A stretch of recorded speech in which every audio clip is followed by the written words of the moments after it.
morning.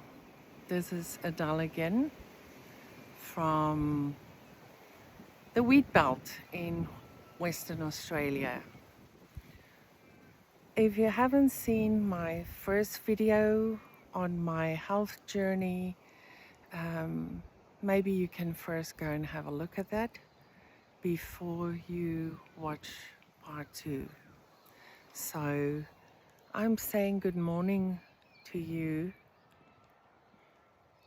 Well, I was hoping to show you, turn the camera around and just give you a bit of a view of the farm, but I'm just going to get up and do that. So this is just a bit of a view from or over our farm. I've come up to open the water for all the native plants that we've planted at the top of the farm, and I've already completed all my morning tasks. I've made the decision not to dress up for the videos that I'm going to make to share my health journey, because this is my life and this is my reality, and that's what I want to share with everyone. Not a pretend image that I want to bring across. As you see, I've got these glasses on because when I'm outside working, I have to wear them to isolate my eyes from the dust and the wind. I'm sorry, I'm trying something new with trying to hold my phone. So I have no tears. My tear glands have been destroyed by my immune system, and you will see I have a camel pack because I have no saliva, and speaking has become very difficult for me, which makes it very challenging. Now, in my first video, I shared a little bit about myself and where this health journey has started. It started basically 10 years ago. Now, I shared with you what happened in 2016, and then I've been thinking back to try and share and recall what has happened over these 10 years. In 2017, things started to become even more difficult. My health just deteriorated, or I had no idea what was going on. I just knew something was different in my body. I started sleeping really badly, and I was just really tired. I went to bed at night. I knew I slept, but when I got up in the morning, it felt like I didn't sleep at all. Just getting up and trying to function was becoming more difficult every day. As I also shared in the previous video, I used to be an active person. I started walking and cycling less, but I still tried. I went to a personal trainer with a friend of mine, and I was used to doing resistance training. But I would get back home, I think I did it twice a week, and I would be in so much pain. It wasn't the pain of exercising. It felt like my bone marrow was literally throbbing, and where I eventually had to stop doing it because I said to the personal trainer, I've never experienced pain like this before. I just cannot do it. And I don't know, it made me feel like a failure. I just want to show you my hands. This is what happens when it's cold, when I get cold. And even though it's still summer and really hot, the mornings are really chilly. And I'm sitting in the shade now, so my hands go these funny white and red, and then it starts turning like a really funny blue color. Anyhow, what was very embarrassing to me was the fact that my husband, Peter, was complaining that I snored a lot. And that was something that's never happened before. And it's hard to share this. I would get up in some mornings and he has gone to sleep in another bedroom.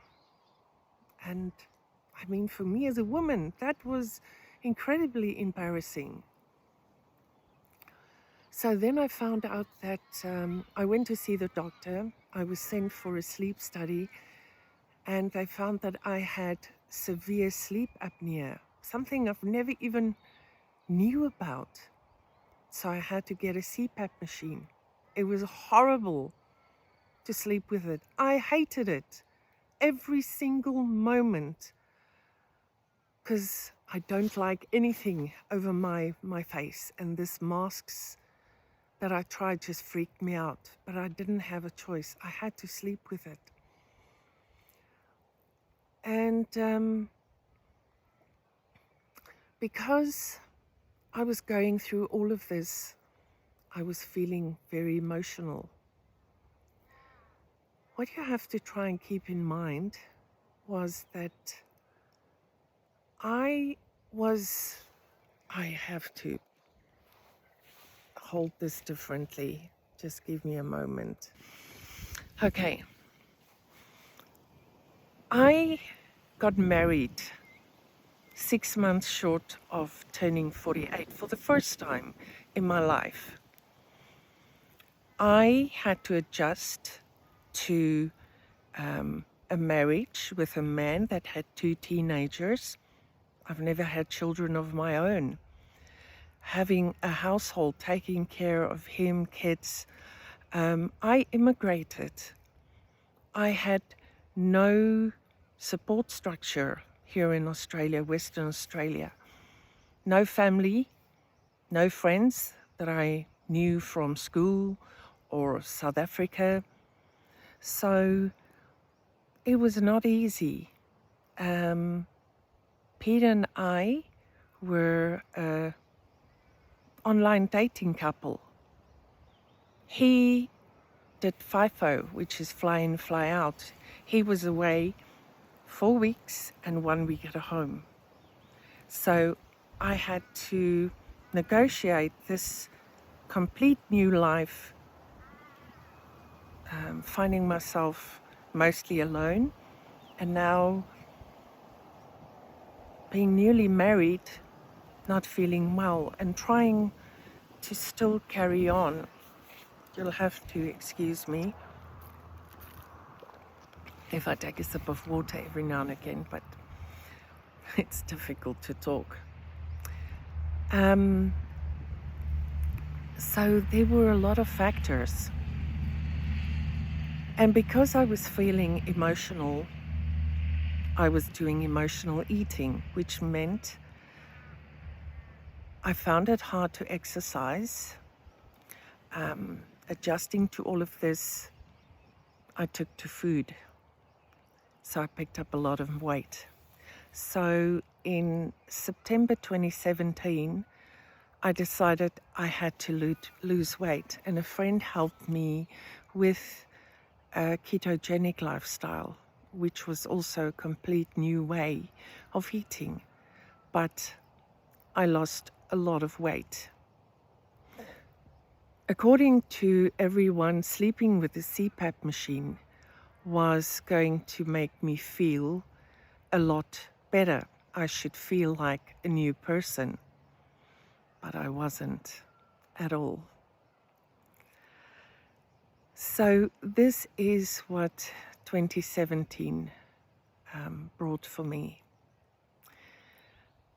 Then in March of 2018, I decided that this is just not right. I don't understand what is going on.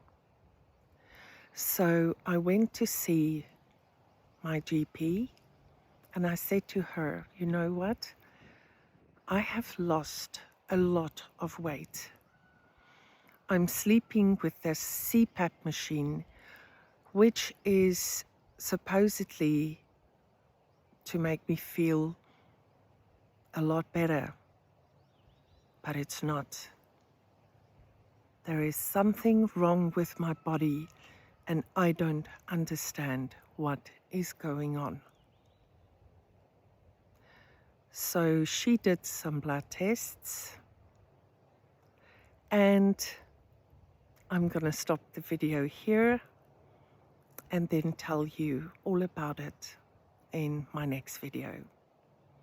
Thank you for taking the time to listen. Bye from the farm. And this is all I wanted to share, is that this, being in creation and living here, is what gives me the courage to carry on. And my faith is what has carried me this far. So I'll talk to you again in the next video. Bye.